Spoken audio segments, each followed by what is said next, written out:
Okay, tahniah Pro 2 mengeluarkan kereta EV pertama Malaysia, buatan Malaysia. Tadi baru sembang dengan SA, apa yang dia beritahu tadi, bateri itu, poin dia paling penting adalah bateri itu milik Pro 2. Dia takkan jadi milik pembeli kereta QVE ni lah. Okay. Jadi bila milik Pro 2, owner yang beli kereta tu, owner tu hanya own kereta. Okay. Dia punya deal untuk sewa ialah tempoh 9 tahun. Jadi semua keputusan tentang bateri Pro 2 akan tanggung. Janji kita bayar 275 ni per bulan. Ni cerita dia. Ni bayar sewa. Sewa bateri. Okey. Katalah tahun kelima ni kita jual kereta. Owner kedua nak beli kereta tu. Okey, kat sini owner kedua pula akan start deal sewa selama 9 tahun. 5 sini. Okey, ni deal dia. Kita tak bayar dah lah. Kita dah jual dah. Kita jual. Owner baru pula, owner kedua akan start sewa. Dia pun start bayar 275. Tu cerita dia. Bateri yang point dia penting kali lah ni, bateri ni Pro 2 punya. Okey, Pro 2 punya. Okey, bukan siapa-siapa punya.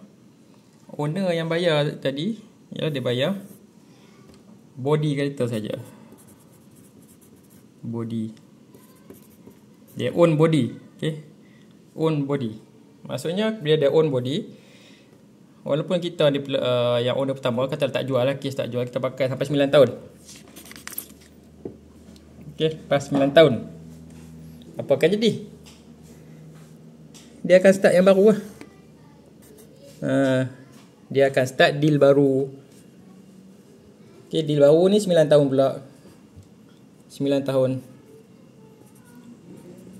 Okey, jadi tak ada tempoh yang tak akan bayar. Sebab bateri itu, sekali lagi point dia, bateri itu Pro 2 punya.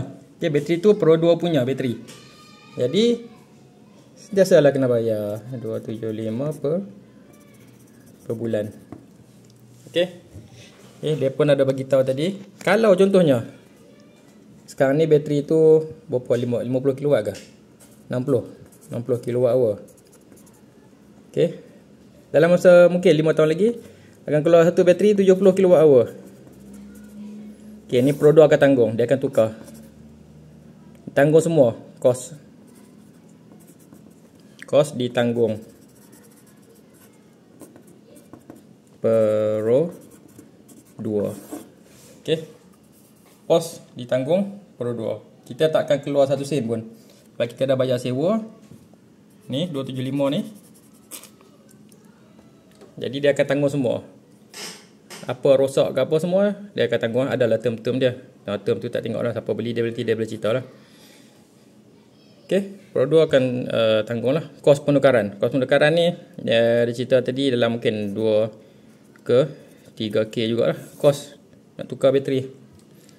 Okey, kos tukar bateri lebih kurang ni. Jadi siapa pakai kereta yang EV yang ada bateri, dan bateri tu bukan pengeluar punya. Kalau Proton bukan Proton punya, maksudnya owner punya lah, siapa yang beli kereta tu. Kos ni dia kena tanggung lah. Apa-apa jadi kat bateri tu, kos penukaran.